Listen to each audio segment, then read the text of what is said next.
people are used to that quick answer. They want the easy button. They want the one-day delivery from Amazon Prime. They want everything is now. I don't like that. I don't like bidding on other competitors' names. In the roofing industry, I don't find it helpful. Welcome to the Roofing Success Podcast. I'm Jim Ahlin, and I'm here to bring you insights from top leaders in the roofing industry to help you grow and scale your roofing business. Okay, you've probably heard how bad search is right now, right? SEO is dying. AI is killing all of the search volume. You got to start doing AEO and GEO, and that's where you got to put all your chips in. And Google Ads don't work anymore because no one's searching there. There's all this zero-click environment. No one's clicking, right? And you know what? The number that people keep talking about is that 68% of all searches now end without a single click.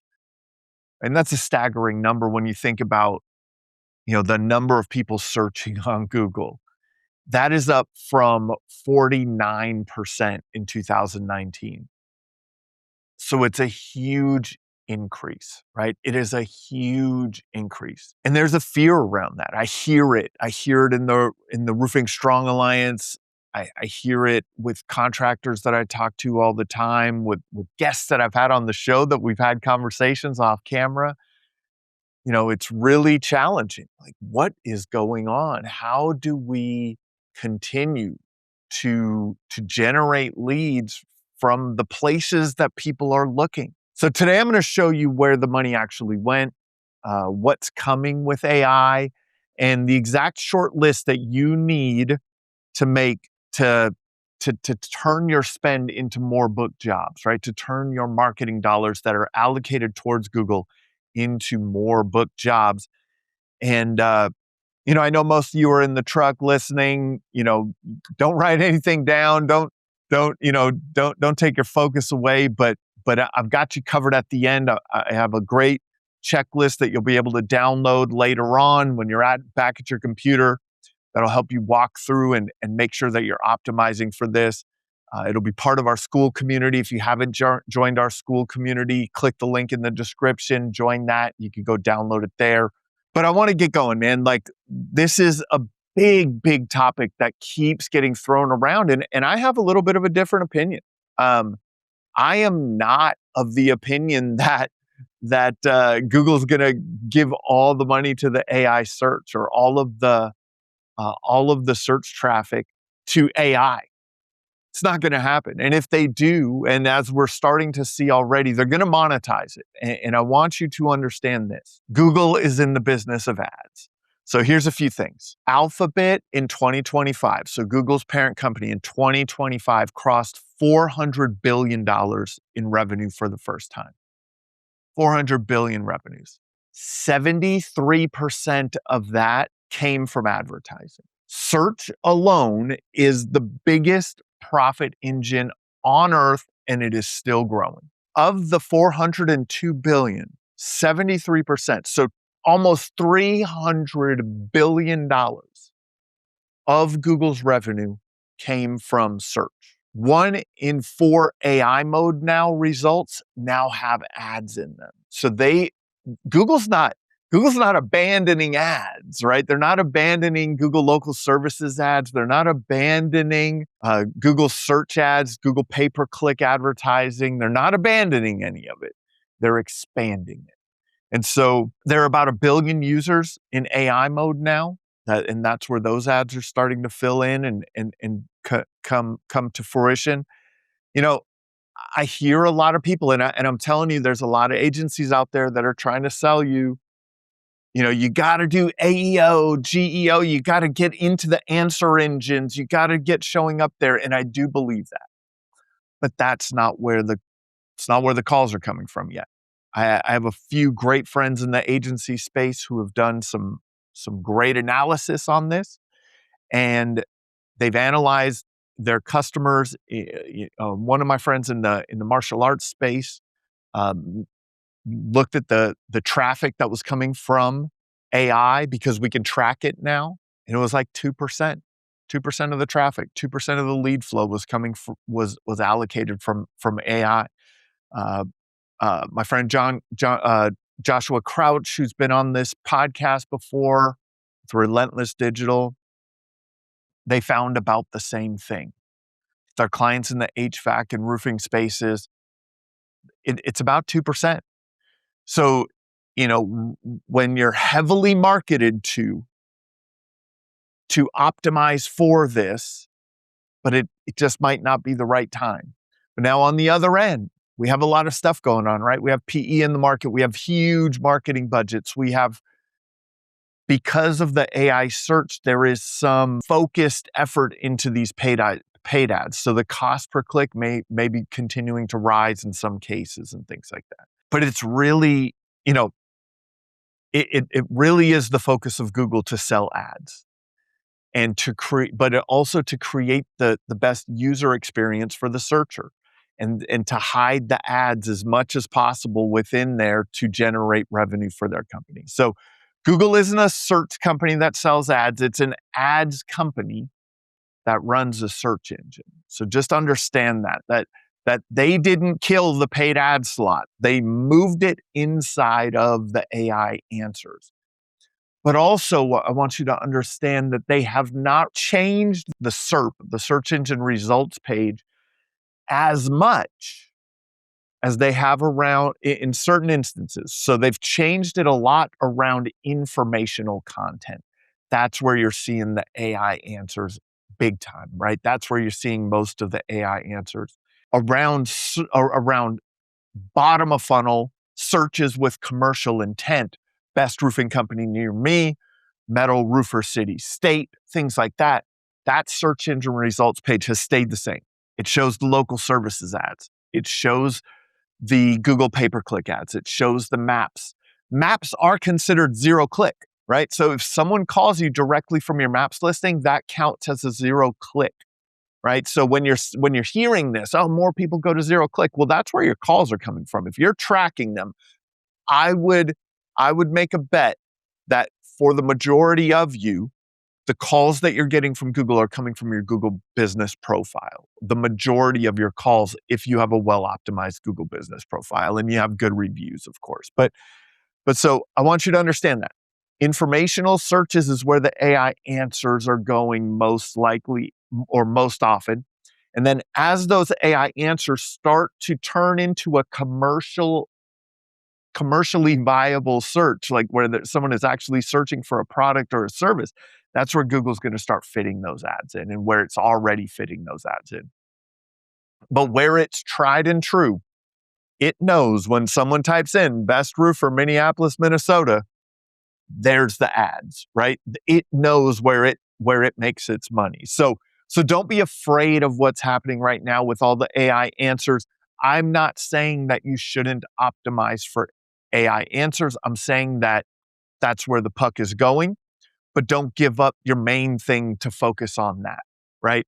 Add to it. And what we found, what a lot of search engine optimization experts have found, is that good SEO equals good AEO and GEO. So if you continue to work on your SEO and deliver good content, there's some tweaks that you can make, and I've talked about that in some other episodes and in the Roofing Strong Alliance. There's other tweaks that you can make, and maybe we'll do another solo episode on that. Drop it in the comments if you want a solo episode around what tweaks you can make to your SEO to make it more viable for AEO. Google makes its money from ads. So it's not going away. Let's follow the money, right? Not follow the stats of, hey, there's so many zero clicks. Google is not going to give up 70% of its revenue, 73% of its revenue, right? So some things about the zero click SERPs, like we said, 68% zero click now. AI overview cut clicks, by about 60% when shown. But it's because it's better. It's a better answer. It's a better interface. Google is always trying to provide the searcher with the best experience possible. And I don't know if to me, a lot of the AI answers are better than what I would get from a traditional Google search, right? So we have to understand that. 20% show AI overviews. Um, you know, let me just show you a quick. I'll have our video editor edit this in, and I'm going to show you. I'm going to show you a quick overview of the search engine results page, so you can see this. Right, like I mentioned, Roofing Companies Minneapolis still has sponsored results, Google local services ads at the top of the page. My friend Alex here, Level Edge Construction, shout out. Keystone Builders and Exteriors, they're a client or were a client of ours. Kaufman Roofing is a fantastic roofing company here in Minnesota. Go Collins, MRC. So you have your Google ads. These are the search ads. You have your local services ads. You have your maps listings, right? Sela. Now this is where Google starts playing. Like, what's the best user experience? Should we show some discussions from Reddit and Quora around what might be a good roofing company? Central Roofing shows up. Then again in the ads, right? Then Lifetime Builders, and then you get into the find related, right? And then we have our friend Tim Brown with Owl Roofing with his listicles. He talked about that on his episode, 10 best Twin Cities roofing companies. Baker doing the same thing, top 5 roofing companies. We have a Reddit search, a Reddit thread again, United Roofing, GAF, and Yelp. What stands out to me a lot, man, GAF and OC and ICO and everyone put a lot of effort into ranking. And they did it because that's what Home Advisor was doing, and that's what Yelp was doing, and that's what Better Business Bureau was doing. And those, Home Advisor really, it extracted that Google traffic and turned it into leads to sell to contractors and other providers, right? That was their whole business model. Then, the way that I like to frame it is Google saw that and they're like, it's a great business model. Let's do the same thing, but we're going to put it at the top of the page and call it Google Local Services Ads. And we'll do a better job and create a better user experience from it, which they have. And so I want you to see this. It did not go away. Like, those bottom of funnel things did not go away. The searcher is Google's customer, not you, right? Understand that. The searcher is Google's customer. You buying ads on Google's platform is not that you are the searcher. So the clicks that disappeared were never clicks that paid, right? They weren't the ones that paid. It was really the searches that were around information. It was top of funnel is what we call it in marketing. So, hopefully that helps you. Where we're going a little bit too is that AI will start to book the job, right? AI will start to get quotes for you as a consumer, as the searcher. I talked about this with Marcus Sheridan on our episode not too long ago. The journey is changing. The customer journey is changing, where you're going to type in best roofing company, city, state, and then you're going to click like online estimates, and then you're going to click get me online estimates, and it's going to go, and the AI will go and reach out and get you online estimates and bring those back and read those and give you comparisons and tell you this one is not apples to apples, and this is, so all of these things are coming, and that's going to happen. But boy, don't think that Google's not going to have its hand in the ads there, right? Like, so right now, 45% use AI to find local businesses. That's mostly in the 30 to 44-year-old age demographic. About 64% of people in that age demographic find companies using AI now. AI usually only returns 1 to 2 names. They have a much more limited scope on who they recommend. What's cool about AI is you can then say, well, give me 5 more. And why did you choose this one over this one? And if you had to rank them around, if around doing metal roofing and their competency in metal roofing, which would you choose? And if you had to rank it based on price, what would you choose? And there's a lot of things that you could do to make the conversation flow in AI a little bit better. But the speed to lead is always going to be the most important, right? So the reason and the way that our answers are getting changed, displayed to us, makes the search process more efficient, right? I don't have to go and read all 10 of those websites that used to rank in the top 10 in Google and go, oh, let me read this company's website. All right. Then I'll go read this company's website. Then I'll go read this company's website. So all of this is just making the searcher experience better. It's making the searcher experience better. One thing that keeps compressing is time, right? The the time that we want to spend finding the right answer keeps compressing. And that's why AI is so popular and becoming even more popular, because it compresses that time. I don't have to read those 10 websites. I can just say, read these 10 websites and bring me back the information that I want. So on the other end of that is speed to lead. And I've done an episode on this. Go back and listen to it. Created a lot of content around speed to lead. It is the most important thing, right? So now people are used to that quick answer. They want the easy button. They want the 1-day delivery from Amazon Prime. Everything is now. And so you want to be able to book them within 60 seconds. If they fill out a form on your website, all of these things, you want to continue the experience that they're getting from Google. Because if they're hitting a roadblock, you're going to have problems. There's a lot of challenges right now, I know, around PE and the amount of marketing dollars that are coming into the market. And because of the way that Google is reframing the ads into the local search engine results page, there are more ads now than before. You have to be extremely efficient with your ads. We're going to get into that how to make your ads extremely efficient. But there's a lot more competition. Google search ads are an auction.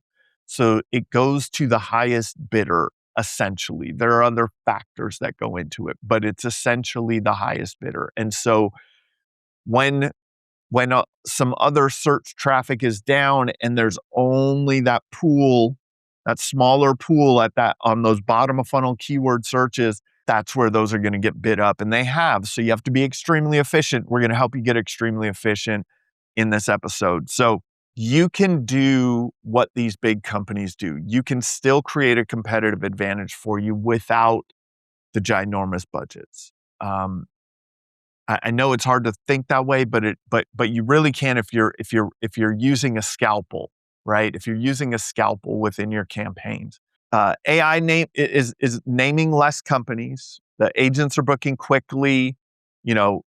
People are going to your Google business profile. They're looking for reviews, citations. The AI is pulling some of this information from different places, from Yelp, Better Business Bureau, all those things. You got to be able to answer instantly, book that appointment quickly.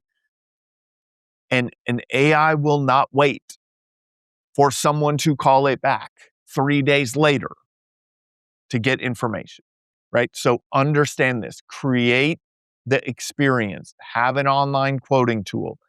Have a very, very clear speed to lead experience, whether someone's answering the phone, responding through text, whatever it is. If it's AI responding to AI, whatever you need to do to make that, to book the appointment.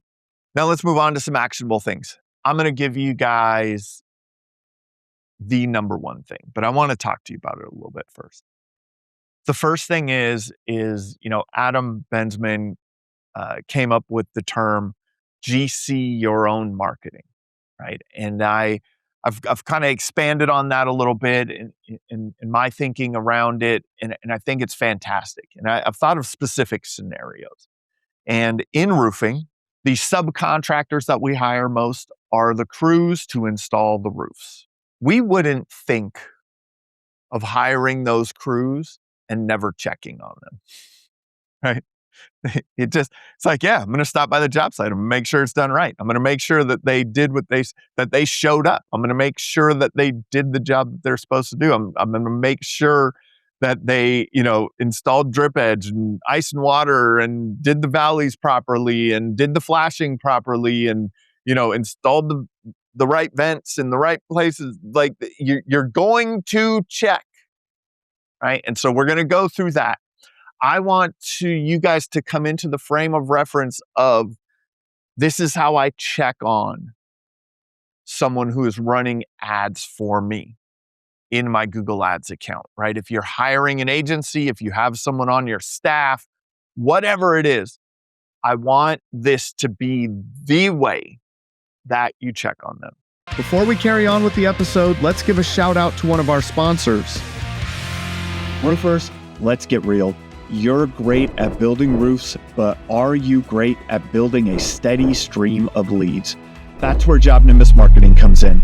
They know the roofing industry inside and out, and they'll help you dominate Google, Facebook, reputation management, and everything in between. If you want more quality leads, more booked jobs, and more growth, visit the link in the description or the sponsors page on the Roofing Success Podcast website. I talk to contractors every day that feel stuck. Not because they're not working hard, but because they're missing the structure to growth without chaos. Or their culture's falling apart because their team's unclear, unaligned, or just burned out. And when change hits, they're reacting instead of leading because time and priorities aren't under their control. Day 41 Thrive helps to fix that with proven strategies for growth, culture, and leadership that actually work. Ready to thrive beyond the storm? Visit the link in the description or visit the Roofing Success Podcast website on the sponsors page to start your journey today. The way that you check on them. Okay, so when you hire crews, you sell a job, order materials get delivered, crew shows up, crew installs roof, do a check, take pictures, do the whole thing. Job is complete, sign off, pay crew, right? Everything is done. The first thing you want to know is if they showed up. This is really, it's a simple thing and we don't think about it a lot, but we need to know if they showed up that morning, right? And it's I've talked about this for years. It's really easy. Like from a digital marketing agency owner, I used to tell contractors, it's really easy for you to know, or for your customers, the homeowners, to know if you're doing the work. It's very easy to hear a roof being torn off of your house. It's really easy to hear the nail gun, right? It's very easy to see the dumpster and to have the trucks around and the materials in the driveway and all of this stuff is happening. It's very visual. It's very easy to see. So what can we do for you as a contractor to be able to see if your agency or whoever is running your ad campaigns is doing the work? Did they show up? Did they show up? So the first thing we're going to do is we're going to check what's called the change history. You're going to log into your Google Ads account. You have to own your Google Ads account. Just like I would not let an agency run my account if I didn't own the account. I assign them as a manager of my account. I do not own the account, or they do not own the account and just kind of put my credit card on file. Or they don't do ad spend and they don't run the ad spend and bill me for ad spend later. I don't like that model. It is a model in the agency space, but I don't like that model. I personally would not let anyone run my ads unless I own the account.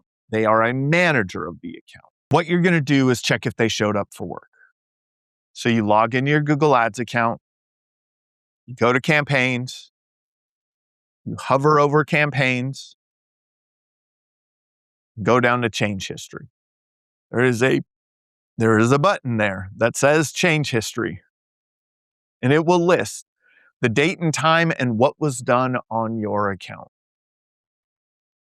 It is like showing up and seeing the crew at work. Right? That's the first step. We want to know that work is being done. Now, just because the crew showed up doesn't mean that they've done it well, right? It doesn't mean that they've done a good job. It just means, all right, someone's at the job site. Someone is at the job site. They have nail guns. They have, they're ready to work. They're there. They've started working. I can see the things that they've done. Some of you may have ongoing checklists. I know contractors that do this in company cam where they'll, as things progress, the crews are supposed to take pictures, right? So, you take your before pictures, do your demo, you take your pictures, you do your ice and water, you take your pic, right? So we're doing photo reports. Those are change histories. That's change history. It's what was done when, right? So we want to be able to just simply do this. If you can't do anything else, if you're like, I am too technologically inept to understand these Google ads and everything, you can understand. You can go in, press change history. Or have your ads manager, screenshot their change history if you can't get in. Look at the change history. Make sure that work is being done. If it's empty for 30 days, it's neglected, right? The fear that we used to have to overcome in selling digital marketing services was that, hey, we hired this company and they did this set it and forget it thing. That's that. They set it up. There's no change history. So if there's no change history in 30 days, my goodness, that company they're not even checking on things, right? No one is watching. I want to see change history more frequently. It may not be daily because of the way Google ads are run. Some things need to get changed. Then you need to wait for more data. Then you go in and make some additional changes. So it could be every few days. It could be once a week. It could be, but I want to see that someone is in there making changes. And so one of the things that you can do is you can look at that change history, you can have it open, and you can sit down with your marketing agency or with your Google Ads manager and say, hey, walk me through the last 30 days. What have you done on my account in the last 30 days? I'd like to understand, hey, did you do the tear off, right? Did you install the ice and water? Did you, I'm asking you, explain to me what you did. And so walk me through this. And a good ads manager will go, yeah, I did this, I did that, I did negative keywords, I changed this campaign up, we changed some headlines here, we flipped the landing page there, and they can talk you through all of that. And you have a record of everything that was changed in the account, so you can actually see that. So those are things, right? So what I want you to do right now is, if you're driving, if you're not in front of your computer right now, do me a favor. Hit Siri, hit Google, hit Ask Google, whatever you have on your phone, and say, create a reminder to check the change history on my ads account. Just do that. So I'll wait for a second. Just do that. Check the change history. This will be the most impactful thing that you can do right now if you feel like, hey, man, I don't know if this is working or not. So do that right now. That's the one thing, right? That's the one thing. So, it's very easy to see that. Campaigns, change history. That's all. Show last 30 days. After we know the change history, the next thing that we want to really focus on is negative keywords. We need to make negative keywords the number one lever. 20 to 40% of budget leaks to garbage. And to really compete with companies with ginormous budgets, we have to run efficient, right? And so we want to make sure that we are running in phrase match and exact match only. Ask your ads manager, are they running in broad match? If they are running in broad match, ask them why. There may be a good reason, right? They may be looking for additional keywords to bid on, but it's a it should be a small percent of budget, and it should be have a purpose behind it. So you can have broad match, but there has to be a purpose behind it. Phrase and exact match with a lot of negative keywords. So what's a negative keyword? So easy junk, right? It's the junk. Google doesn't just show you for the words that you create anymore. It shows close variants and all these different things. Some of those are like jobs. Roofing jobs, Minneapolis, right? So you may show what you might be bidding on roofing Minneapolis or roofing company Minneapolis, and Google says, "Oh, jobs is close enough." Boop, jobs. That's not what you were bidding on, right? And so that's where that junk comes from. Salary, DIY, anything related to DIY, free, cheap, supply. Very early on in our agency, we had a client who was the name of their business was Location Discount Roofing, right? I'm not going to say the location, but that was the name of their company. It started with the location that they were in, and it was Discount Roofing. So the first thing that they were wondering when they started generating leads for the business is, man, why do we have all these price shoppers?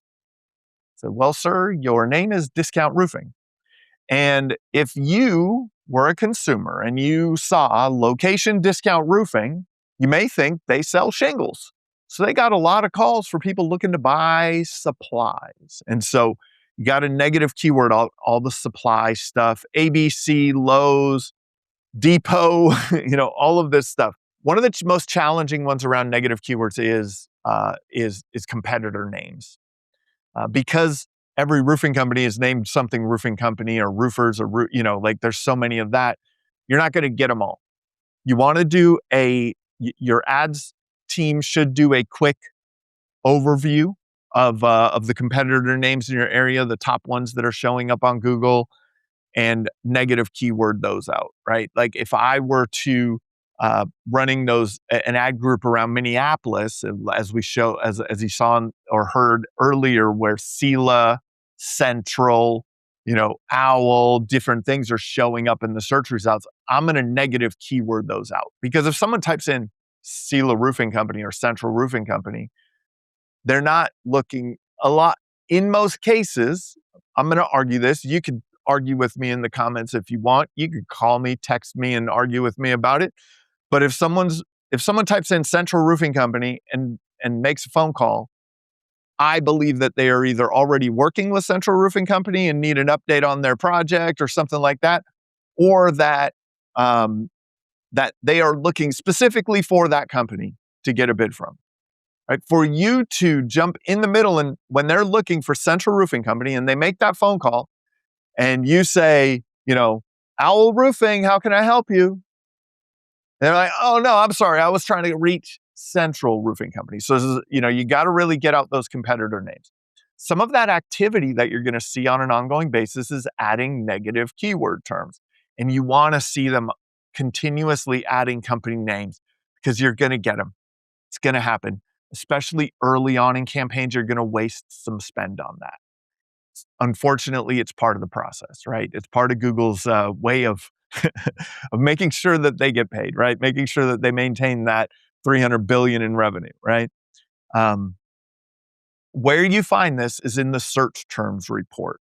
So you're going to look in the search terms report. It's going to show all of the terms that you got clicks for and were shown for, and you can then start to sculpt your campaign and make negative keywords out of them. So I don't like that. I don't like bidding on other competitors' names. In the roofing industry, I don't find it helpful. In a large product, Peloton's competitors should probably bid on Peloton's name, right? Like things like that. That makes perfect sense to me. Not a local roofing company. It happens all the time where, I've heard on multiple times where like also make sure that you explain to your team that your company runs Google ads. Because I've heard it too many times where an employee is calling in. They typed in the name of your company. They called you from the ad, and they didn't even realize it. And they're costing you the, $80 or whatever, $100 or $40, whatever that click costs. They're costing you that. So make sure all of your employees actually save the office phone line in their phone. So check your search terms report. That's a very impactful thing. That's another thing and it's in the guide that you'll be able to download in the school community.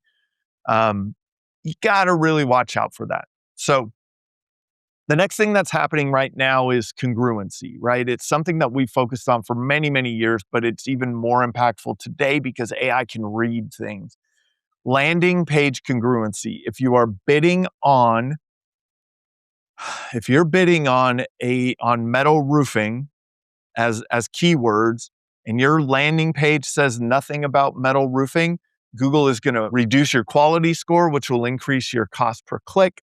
And getting that congruency right, we've seen it cut lead costs by 50%.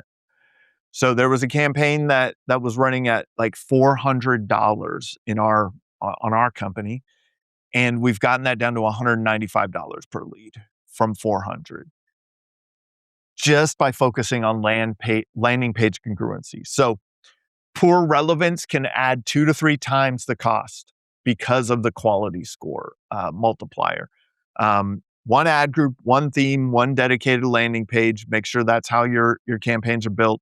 Sticky calls to action, above the fold, sub 3-second load. All this stuff is a little bit more technical, so I don't want to get into it on the podcast, but we have a lot of headlines going out. Google will tell you which headlines they're serving up. So then we'll take those headlines and mirror the landing pages to make sure that there's congruency in the headlines to the landing pages. So all a little bit technical, maybe a little too technical for the podcast, but maybe I'll do a training on it in the school community where we dig deep into it. Don't over-engineer it. You don't need, a landing page for every, ad title or anything like that, but frame it around the service, the city, that type of thing. Kill all the defaults. There's a friend of mine who's a very fantastic Google Ads manager talks about it. It's like a car dealership. Google's like a car dealership. So you go into your ads account, and that's like buying a car. And running ads is the base model, right? But they're showing you all these things that you should do. Oh, click here to optimize this, and click here to up your budget on that, and click here to do this. And all of that are all the add-ons. It's the floor mats. It's the clear paint, the paint protection. It's the warranty. It's all of those things. Just because a car dealership sold you all of their add-ons doesn't make it a good deal, right? So when you're doing this, like, you got to think about all these terms. So there's an optimization score. And if you click all of the things that Google wants you to do, you'll get 100% optimization score. And some of your agencies that you work with might show you and go, look, your optimization score is 100%. You're like, yeah, but my phone's not ringing, or my cost per lead is really high, or my cost per booked appointment is extremely high. Your cost per lead, cost per booked appointment, and customer acquisition cost those are the numbers we're looking at, not an optimization score in Google. You could have a 98% optimization score and a $400 cost per lead and a $1,600 cost per booked appointment, which leads to a $4,500 customer acquisition cost. Like, we don't want that. You could have 100% optimization score and that happens. So focus on the right things, kill the defaults. There are suggestions that do make sense, but know that don't just check the defaults for no reason.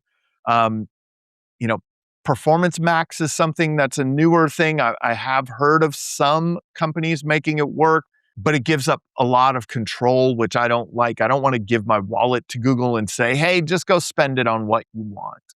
So make sure that you're doing that. So, make sure that you don't just have a proud, like, we got 100% score. You're not being managed. you're not managing the account, you're being harvested if you have 100% optimization score and your cost per lead is high.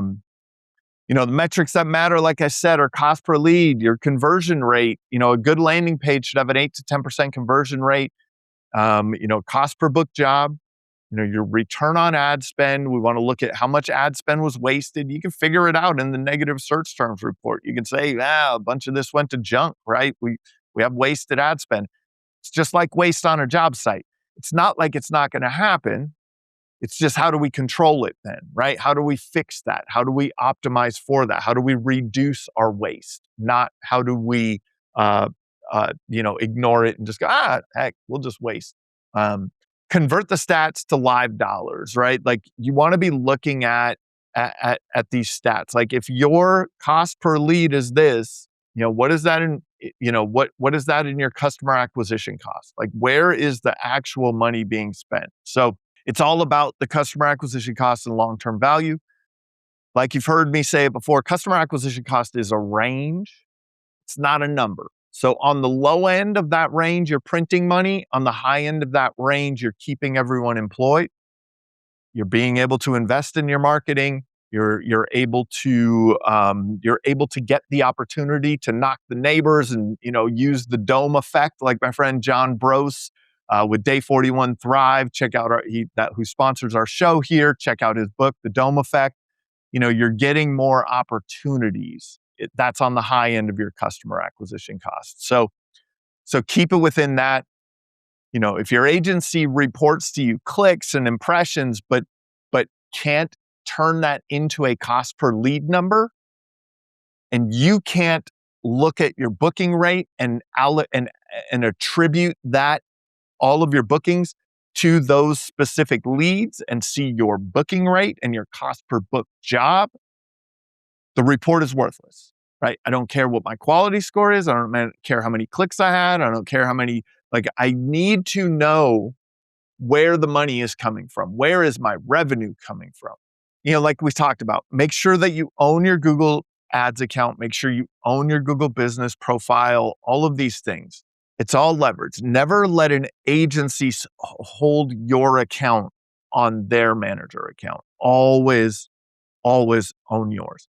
Own the call tracking. I mean, you might not be able to own the call tracking system. A lot of times that will be provided by the agency, which is okay. But make sure that you can transfer those call tracking numbers off of that if you do change agencies or change systems. So if you're on, CallRail and you go over to Go High Level, hey, can we make sure whatever system you're on, that you can port those numbers over? Attribution needs to live with you. If you do switch providers, one of the biggest reasons to own your Google Ads account is that historical data.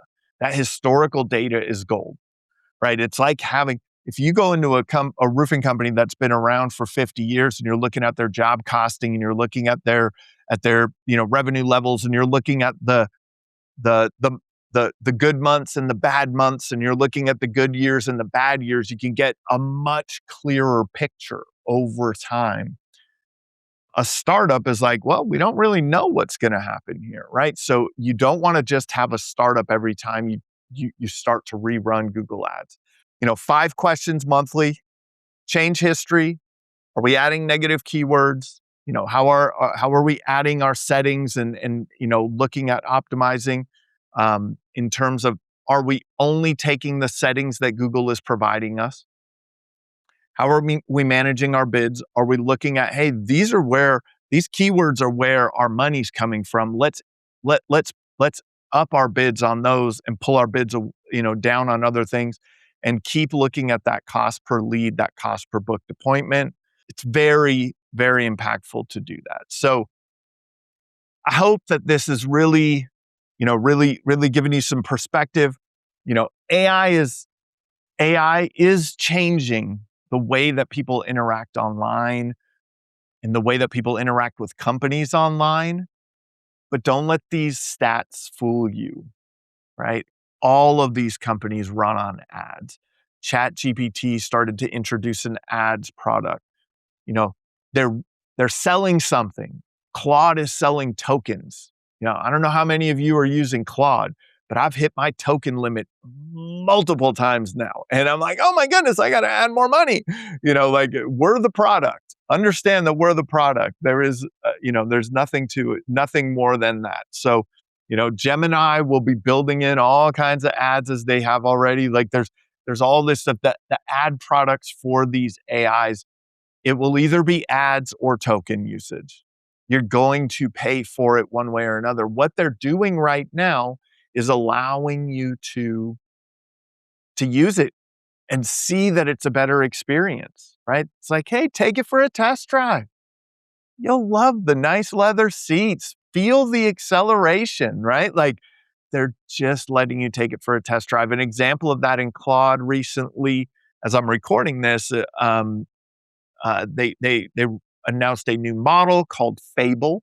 They said Fable is available until June 12th.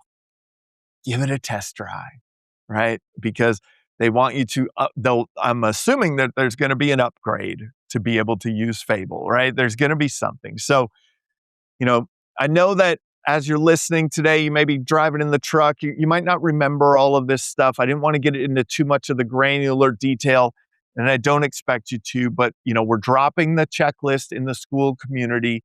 Click the link in the description below. Join the School community. It's free. We'll drop that in there. The 6 steps plus the questions to ask your agency. When you're back at your desk, sitting down, do that. Search is not broken, right? Your paid search is not broken. The paid search isn't dying. It's not just going to be free answers all over the place. Understand that we are the product. It's the business model. It's going to be in your AI, right? And it's already starting to move there already. When you get back to your desk, do these 6 things this week. You'll be ahead of 80% of the competition. Be the GC of your marketing. Make sure to manage,